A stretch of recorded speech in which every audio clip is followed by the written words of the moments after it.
दोस्तों अक्सर देखा जाता है कि छोटी छोटी खराबियों के कारण हवाई जहाज क्रैश हो जाती है, जिसमें सैकड़ों लोगों की जान चली जाती है। लेकिन कई बार कुछ लोग इन खतरनाक हवाई हादसों से भी जिंदा बचकर वापस लौट आते हैं।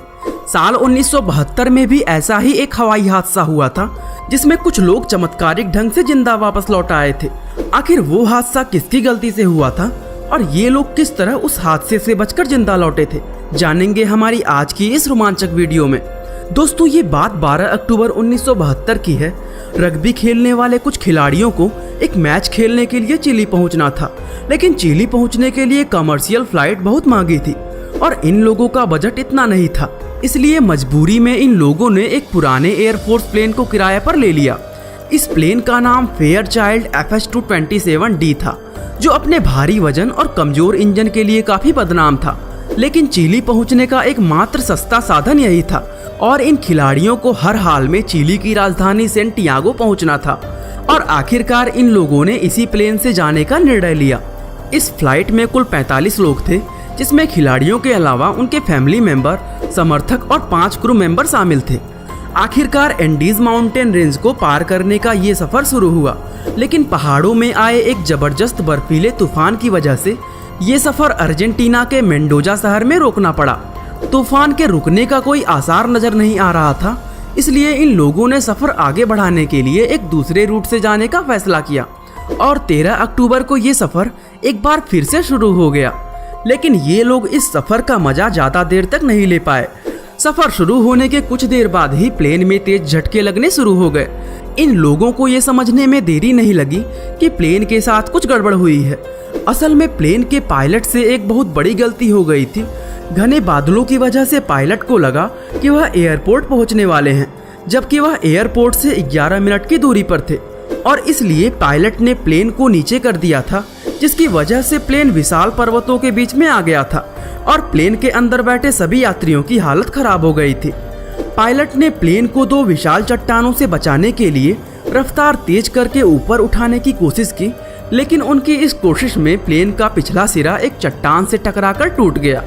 ये प्लेन अभी भी समुद्र तल से 13,800 फीट की ऊंचाई पर था। पिछला हिस्सा टूट जाने के बाद प्लेन बेकाबू होकर नीचे की तरफ गिरने लगा। नीचे गिरते हुए प्लेन के दोनों विंग एक चट्टान से टकराकर टूट गए, जिसके बाद सिर्फ प्लेन का अगला हिस्सा ही बाकी रह गया। प्लेन का ये बाकी बचा हिस्सा एक विशाल बर्फ के ढके पहाड़ पर जाकर क्रैश हो गया। लेकिन ये समस्या यहीं पर खत्म नहीं हुआ। बर्फ बेहद चिकनी थी, जिसके कारण प्लेन नीचे की तरफ फिसलने लगा। नीचे फिसलते फिसलते आखिरकार यह प्लेन एक समतल जगह पर रुक गया। प्लेन अभी भी समुद्र तल से 11,710 फीट की ऊंचाई पर था और प्लेन के अंदर का माहौल बेहद डराने वाला था। हर तरफ रोने और कराहने की आवाजें आ रही थी। बहुत से लोगों को गंभीर चोटें आई थी।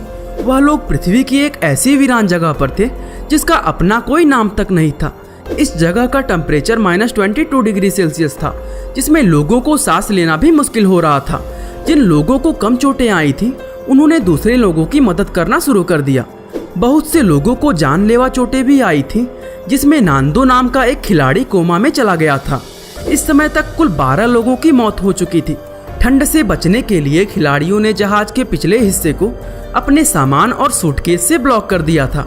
इन लोगों को लगा था कि एक बचाव टीम जल्दी ही इनको बचाने आएगी, लेकिन ये इन लोगों की गलतफहमी थी। प्लेन के अंदर पहली रात बड़ी मुश्किल से गुजरी और सुबह होने तक 5 और लोगों की मौत हो गई।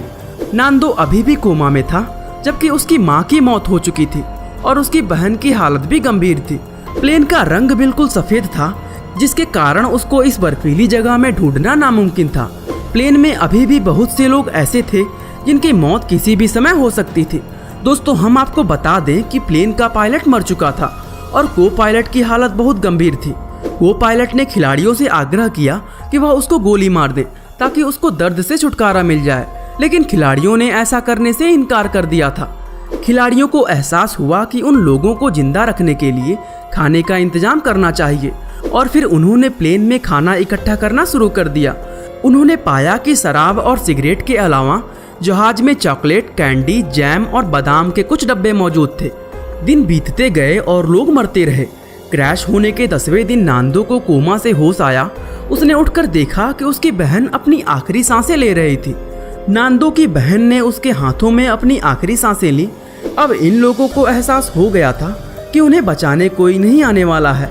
एक वीरान बर्फीले पहाड़ पर वह लोग भूख से तड़प रहे थे। भूख के कारण जब नांदो का मनोबल टूटने लगा, उसने कहा कि वह मरे हुए पायलट को खाना चाहता है।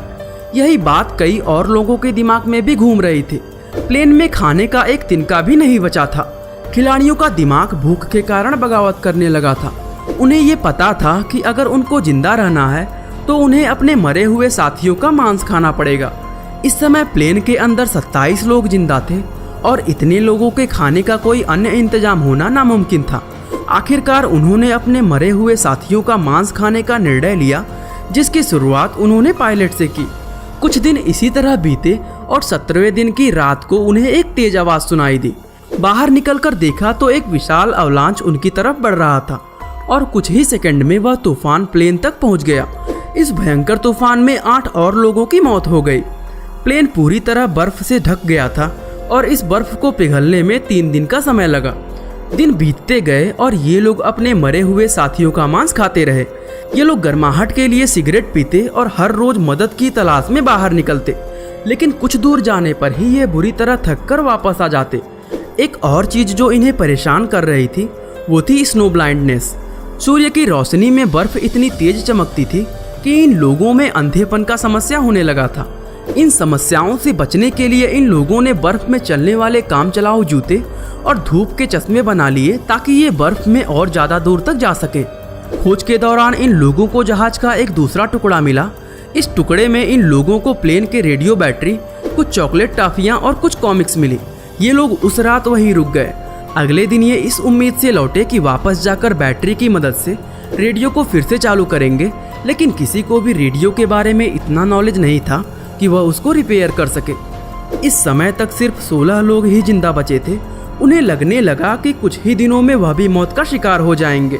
नांदो ने सुझाव दिया कि कुछ लोगों को मदद ढूंढने के लिए चिली जाना चाहिए।